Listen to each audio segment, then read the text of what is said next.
Voltamos com a notícia de frente. Agora a gente volta a conversar ao vivo com o repórter João Fernandes. O João que vai trazer o balanço da Covid-19 também, informações para a gente aqui sobre a vacina, né, João? Com você.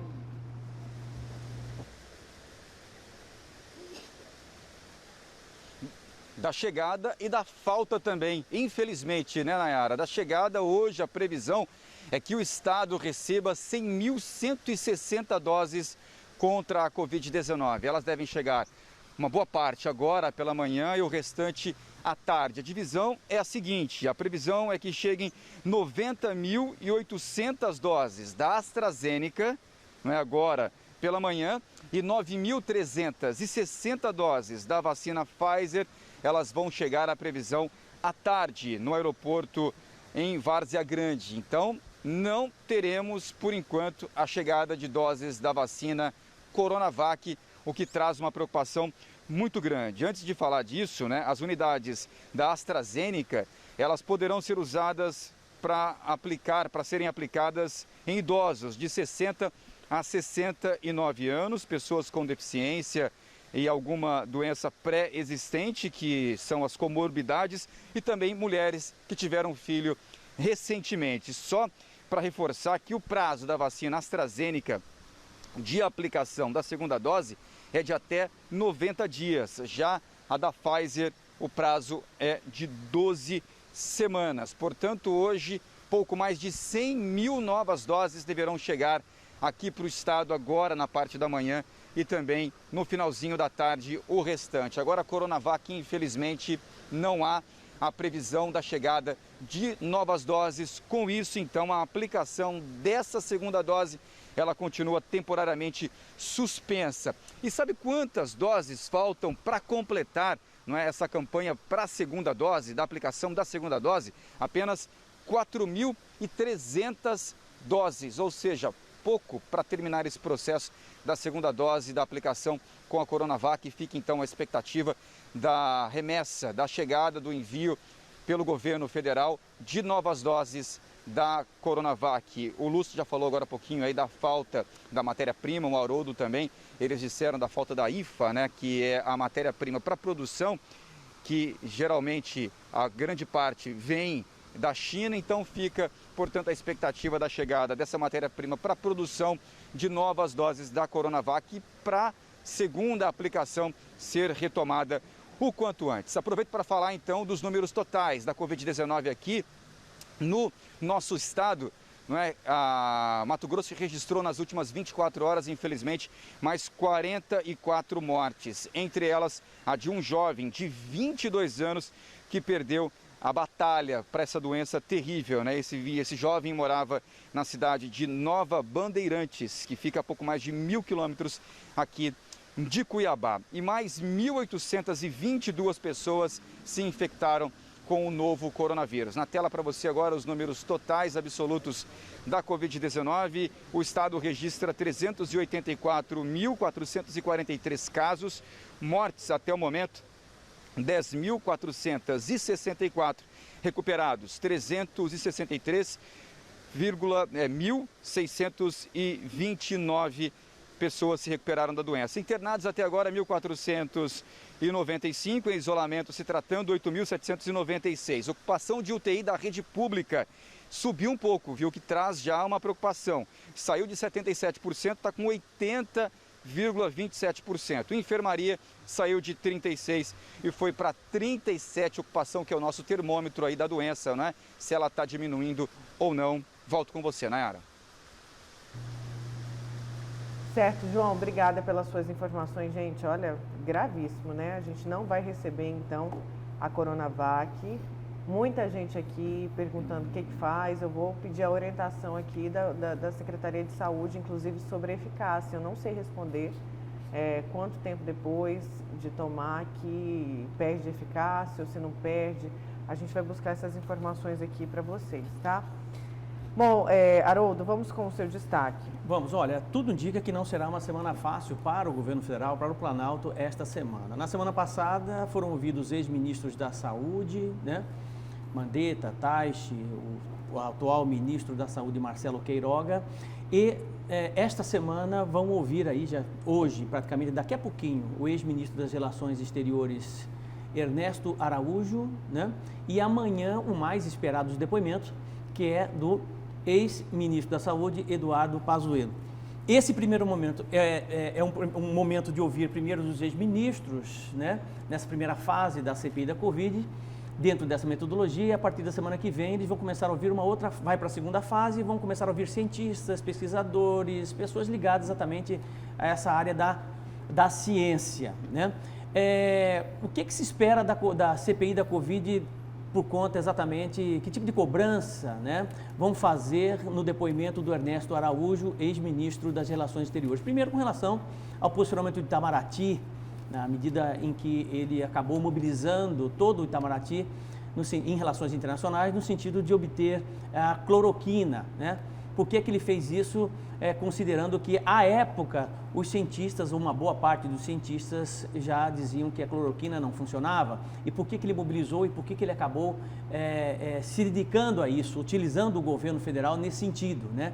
De ter a cloroquina aqui no Brasil. Esse é um ponto que realmente será explorado. Eu já disse que esse é o pivô, né? A questão da utilização da hidroxicloroquina e cloroquina, sem dúvida, é o pivô da CPI da Covid, né?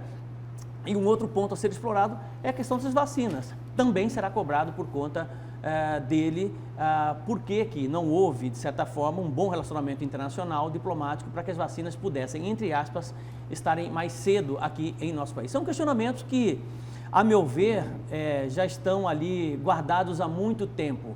A narrativa é sempre a mesma das pessoas, dos senadores que fazem parte dessa CPI.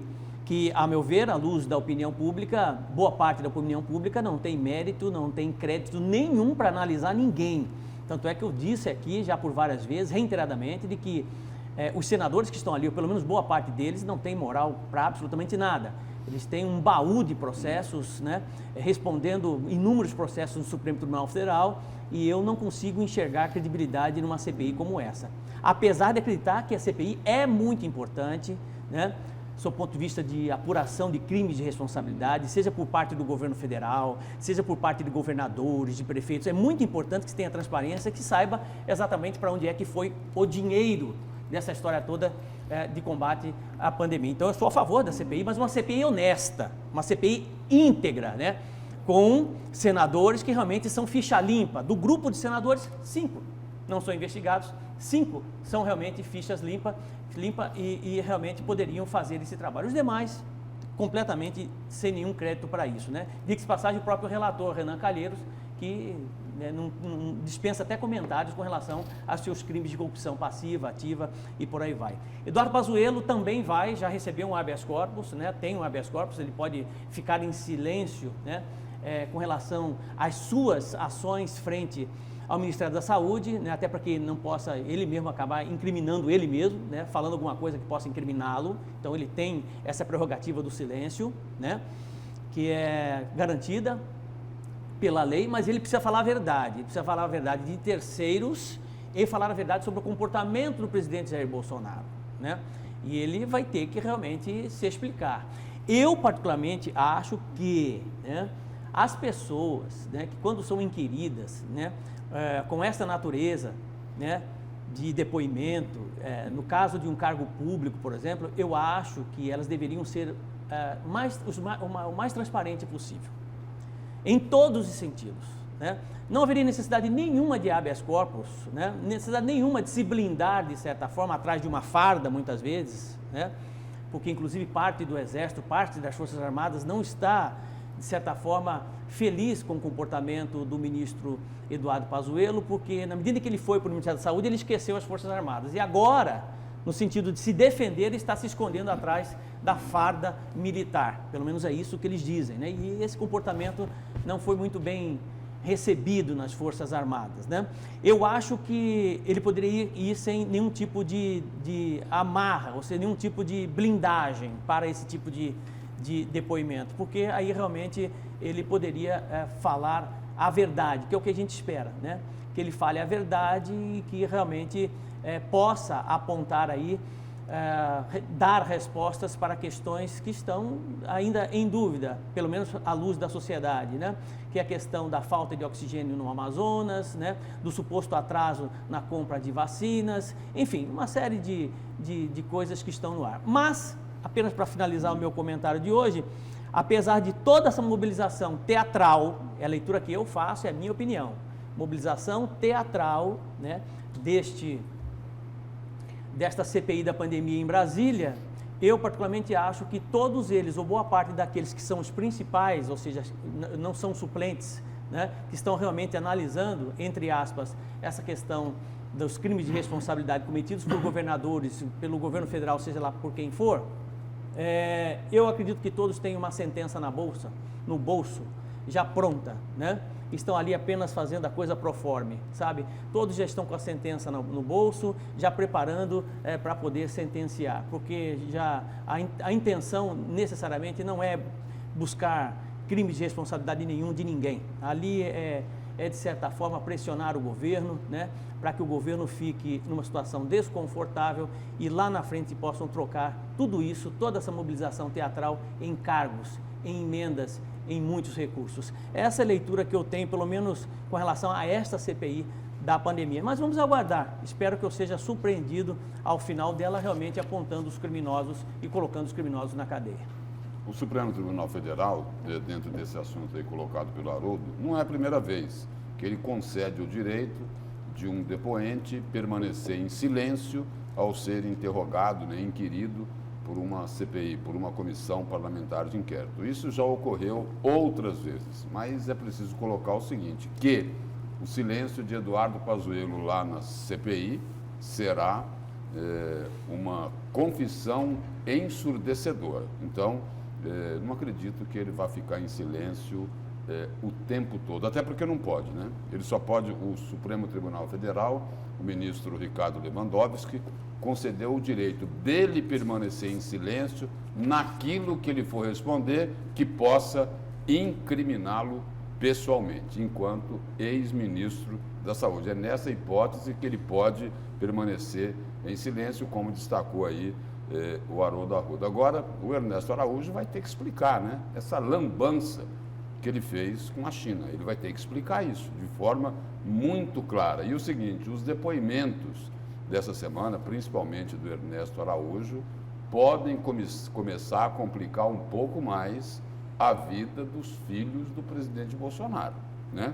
No caso do Ernesto Araújo, eles querem colocar na fita lá o senhor Eduardo Bolsonaro, deputado federal. E estão o seguinte, eu não sei se já pediram, mas estão pensando em pedir a quebra do sigilo do Carlos Bolsonaro, aquele que é apontado lá como o xerifão do que se convencionou chamar aí de gabinete do ódio. E tem uma notícia ruim para o ex-ministro Eduardo Pazuello, está aqui na coluna à parte do jornal A Gazeta de hoje. Uma notícia péssima para Eduardo Pazuello, porque tem a ver com a tal da cloroquina. E a notícia aqui é a seguinte, grupo técnico do Ministério da Saúde vai apresentar oficialmente na quinta-feira, dia 20, portanto, um dia depois, né, do depoimento de Eduardo Pazuello lá na CPI, esse grupo do Ministério da Saúde vai apresentar oficialmente um estudo que, atenção, não recomenda a prescrição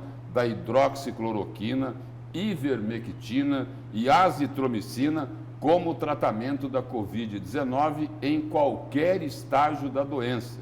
E aí a notinha aqui da coluna à parte diz o seguinte, olha, era tudo o que o ex-ministro Eduardo Pazuello não precisava neste momento. E o seguinte, o problema aqui para ele é que este estudo que será apresentado oficialmente é de um grupo técnico do Ministério da Saúde. E essa questão aqui da cloroquina, da hidroxicloroquina, vai ser um tema dominante nesse depoimento do ex-ministro Eduardo Pazuello lá na CPI da Covid. Mas é melhor aguardar, né, que a semana promete. Promete. Essa, Lúcio, inclusive, achei interessante os analistas dizendo o seguinte, no caso específico do Ernesto Araújo, do Pazuello, que são militares, né, eles têm uma dificuldade, por questões de hierarquia, tem uma dificuldade enorme de dizer não à patente superior. Qual é a patente do Ernesto Araújo?